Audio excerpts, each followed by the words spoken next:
কি বলছে, কোনো অংশীদারি ব্যবসাতে এ, বি ও সি এর মূলধনের অনুপাত 1/x = 1/y = 1/z। বলছে বছর শেষে ইউ টাকা লাভ হলে সি এর লভ্যাংশ কত। দেখো কীভাবে আমি অঙ্কটা করছি। দেখো বলছে তাদের মূলধনের অনুপাত 1/x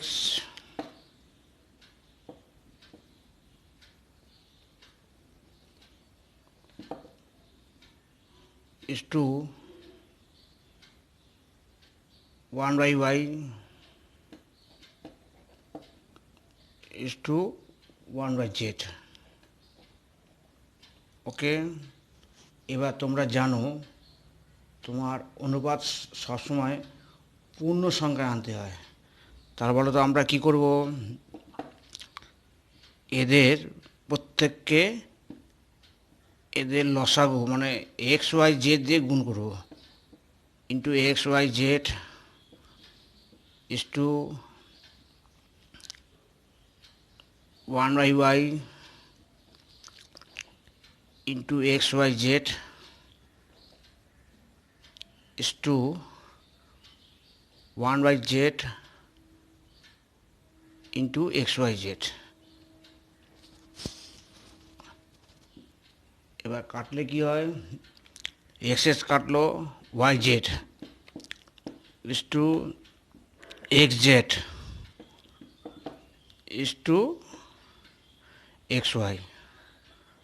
ওকে, এখানে প্রশ্ন চেয়েছে, দেখো বলছে মোট লাভ ইউ টাকা, সি এর লভ্যাংশ কত। তাহলে কী হবে, সি এর লভ্যাংশ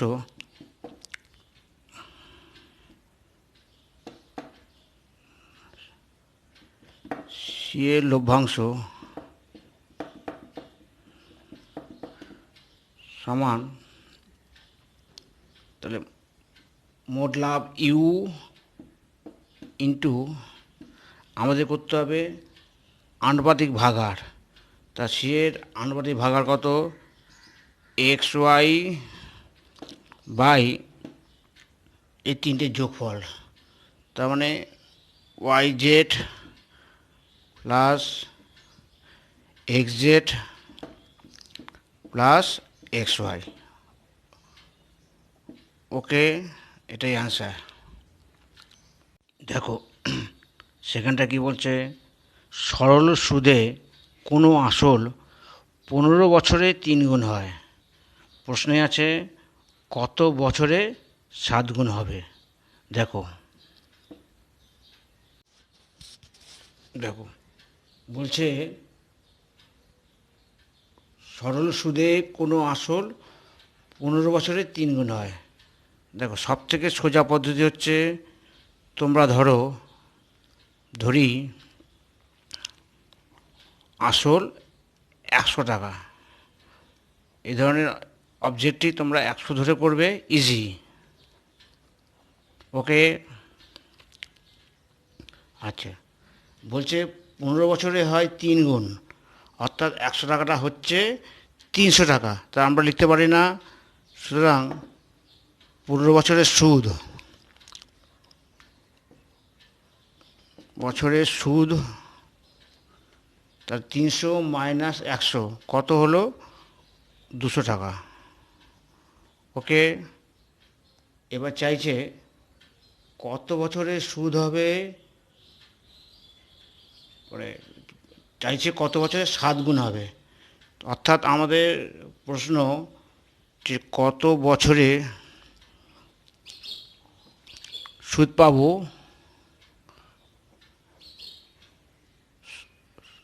যেহেতু 7 গুণ তার মানে 700 হবে, তাহলে সুদ পাবো 600 টাকা। ওকে, এটাই আমাদের কোশ্চেন। দেখো আমরা সিম্পল অঙ্কটাকে করব 83কে। দেখো কি করছে, দেখো সুদ আর বছর,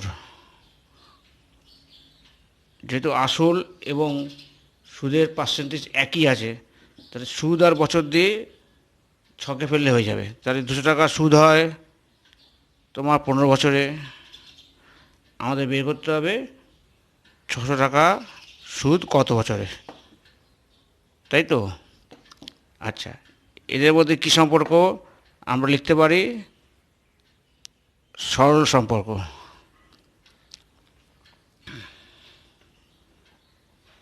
তাই না? তাহলে আমরা লিখতে পারি x/15 সমান 600/200। তাহলে x এর মান তোমরা পেয়ে যাবে 600/200 ইন্টু 15। এবার 600কে 200 দিয়ে কাটো, 3 3 প্রথম 45, অ্যান্সার 45 ইয়ার্স। দেখো, এটা হচ্ছে সব থেকে সোজা পদ্ধতি, সূত্র ছাড়া। ওকে, দেখো প্রশ্ন 3 কি বলছে, কত টাকার বার্ষিক 10% সুদের হারে 2 বছরের চক্রবৃদ্ধি ও সরল সুদের অন্তর 60 টাকা হবে? দেখো অঙ্কটা দেখো। আচ্ছা, ধরি আসল 100 টাকা। এই সমস্ত অঙ্ক তোমরা সবাই 100 টাকা ধরে করবে, ইজি। ধরি আসল 100 টাকা। ওকে,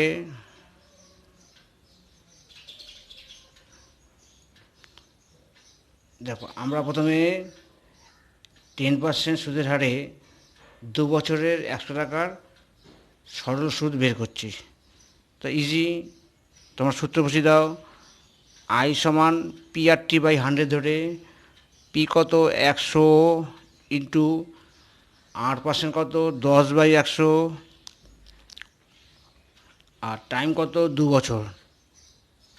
তাহলে 100 কাটলো, উত্তর হলো 20 টাকা। এটা হলো আমাদের 2 বছরের সরল সুদ। আচ্ছা, এবার আমরা 2 বছরের সমূল চক্রবৃদ্ধি বের করি। তাহলে 2 বছরের সমূল চক্রবৃদ্ধি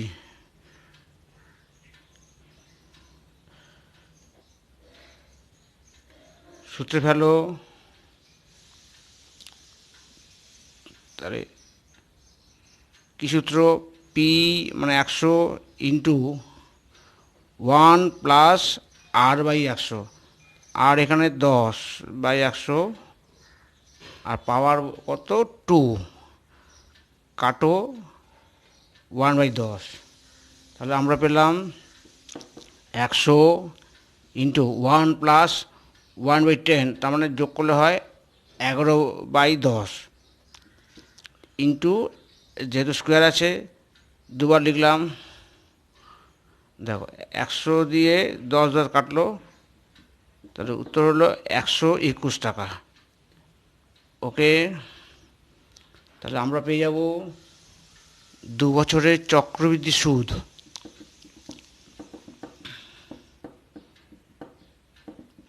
121 মাইনাস 100, 121 মাইনাস 100 কত হয়? 21 টাকা। তাহলে আমাদের পেয়ে গেলাম অন্তর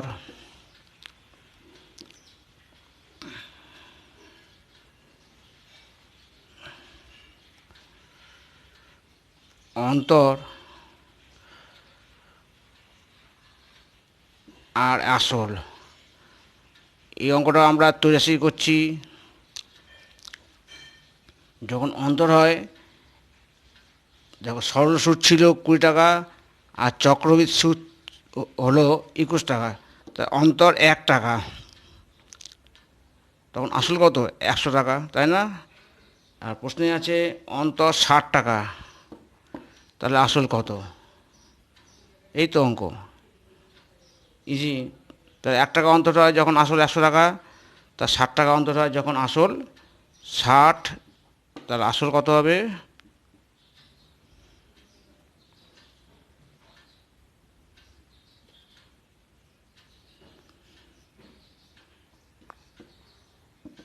60 × 100 অর্থাৎ 6,000 টাকা। ইজি।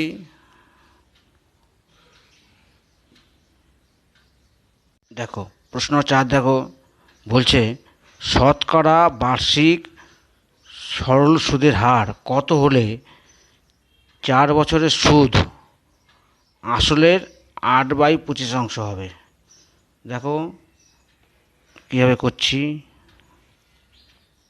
আচ্ছা, এই অঙ্ক তো আমরা ধরি আসল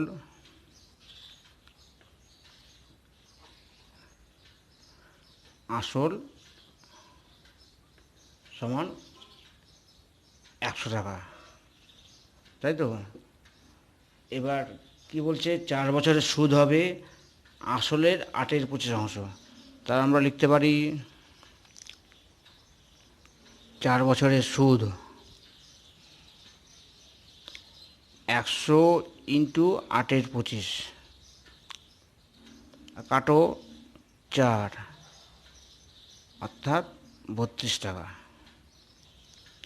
ওকে, এবার প্রশ্ন আছে শতকরা বার্ষিক সুদের হার কত। তাহলে এখানে আমরা ডাইরেক্ট সূত্র দেবো বসিয়ে। দেখো আমরা জানি আর সমান 100 × I/PT, তাই তো। তা 100 × I কত পেলাম 32 টাকা, 32। পি কত 100, আর টি কত বলেছে 4 বছর × 4। দেখো কাটলো 32 কাটলে হয় 8। তো অ্যান্সার 8%। ওকে। দেখো প্রশ্ন 5 কি বলছে, একটি মোটর সাইকেলের মূল্য 25,000 টাকা। ওকে, প্রতি বছর তার মূল্য 20% অবচয়িত হয়।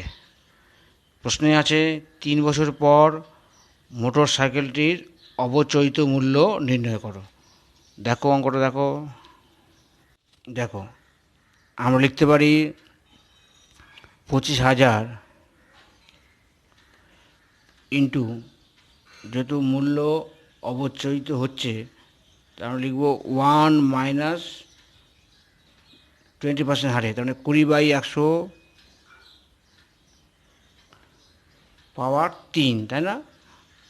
এবার কাটো 1/5 ইকুয়াল টু কত হবে 25,000 ইন্টু 1 - 1/5 মানে কত হয় 4/5, বিয়োগ করলে হয় 4/5। যেহেতু কিউব আছে 3 বার লিখব। ওকে, এবার কাটো 5 দিয়ে কাটলে হয় 5,000, আর 5 দিয়ে কাটলে 1,000, আর 5 দিয়ে কাটলে 200। তাহলে তোমাদের কি করতে হবে 4 × 4 × 4 × 200 গুণ করে দেখো উত্তর আসবে 12,800 টাকা। দেখো কত ইজি অঙ্ক, তাই না।